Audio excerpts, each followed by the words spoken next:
Health is about political choices. So how do we make better choices to get the Europe we want for health?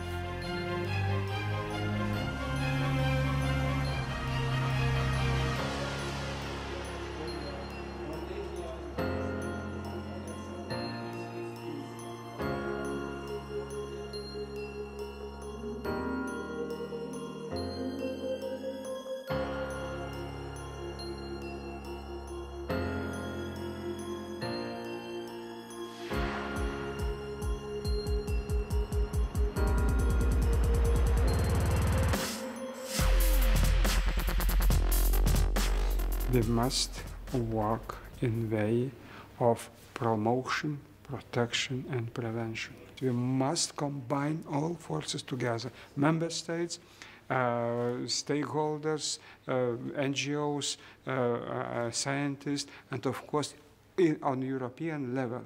We must improve all instruments which are enshrined in European Treaty. Please read European Treaty. In the European Treaty, you see that we must protect high standards of safety for our people.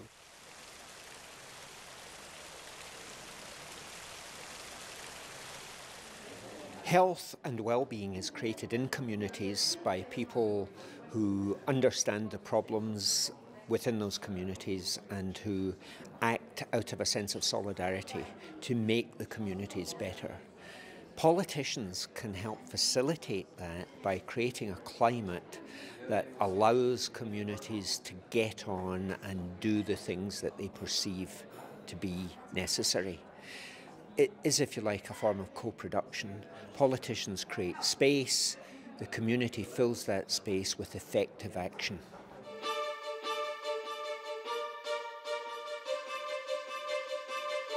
I think that health ministers all over Europe, they are willing to do that, and they are forcing their colleagues to go the way with them. So it's health in all policy we need, and I think we're going to force that together.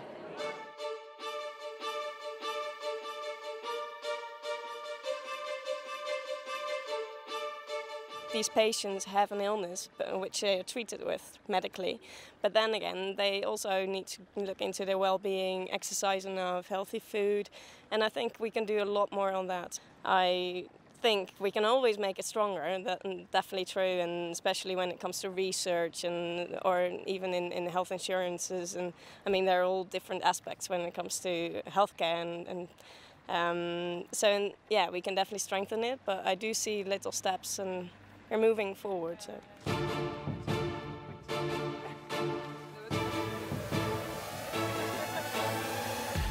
What do we need to move or change to create better health together?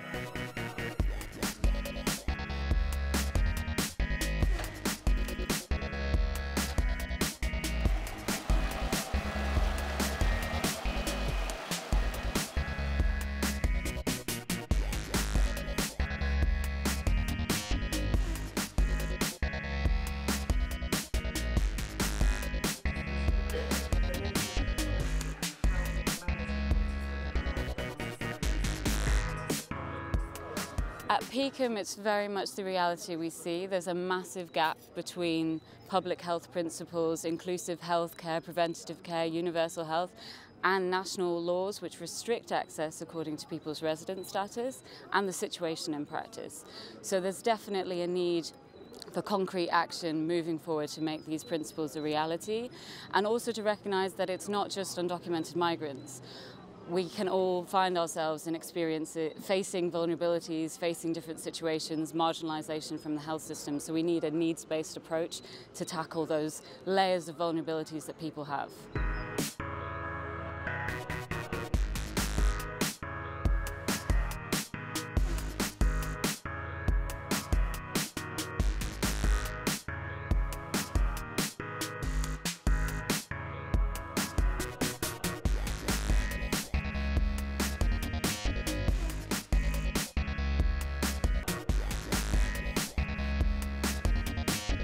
If you have already a fragile health system like in states like Sierra Leone, Liberia, and on top you have such an emergency like the Ebola outbreak, you will see an immediate collapse of the health system.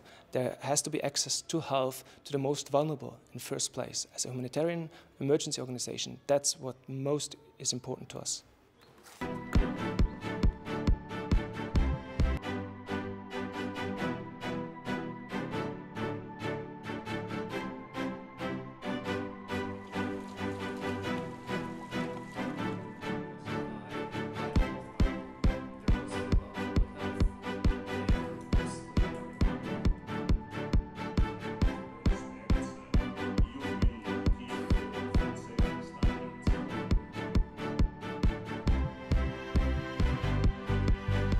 Learned is that nations that have invested in activating labor market programs that don't just give people cash to replace their income, but help provide work, case support, and give people reason to get out of bed in the morning to find jobs, are not only readying the economies for recovery, but also helping stave off depression and mental illness.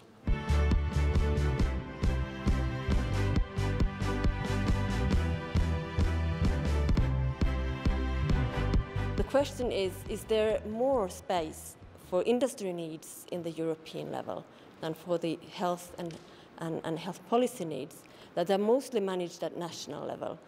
And I think that this is a particularly important issue in terms of pharmaceutical policies, because a lot of the regulatory decisions will be made at European level, whereas pharmaceuticals will be paid at national level.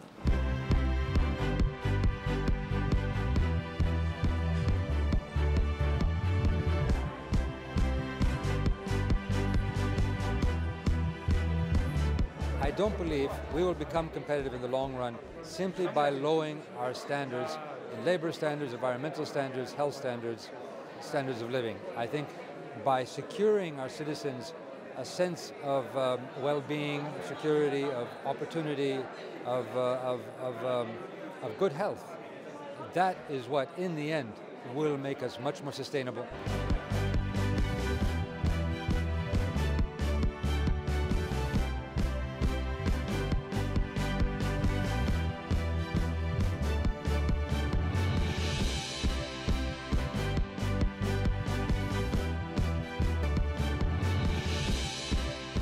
I think for too long we have put the governance issue on the side burner. We've liked to look at problems, we've liked to look at crises, and we define disease crises, but we neglect governance crises. And therefore I think European public health and global health need to look more systematically at governance, need to develop governance models, and as part of governance need to develop new financing models for global health and for supporting health security to help the most vulnerable.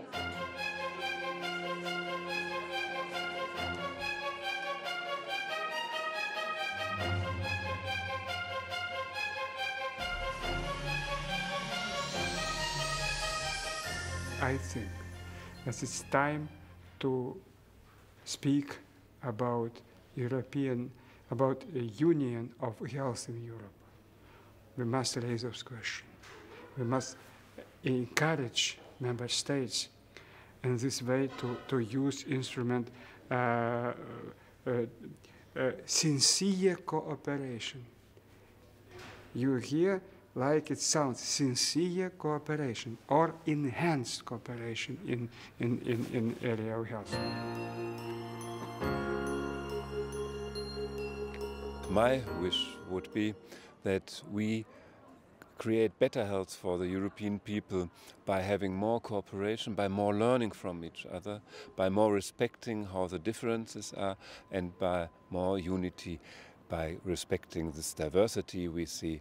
But in the end, we share this continent, and I think the next generation we will see is traveling around Europe without any borders on the streets and without any borders in their minds.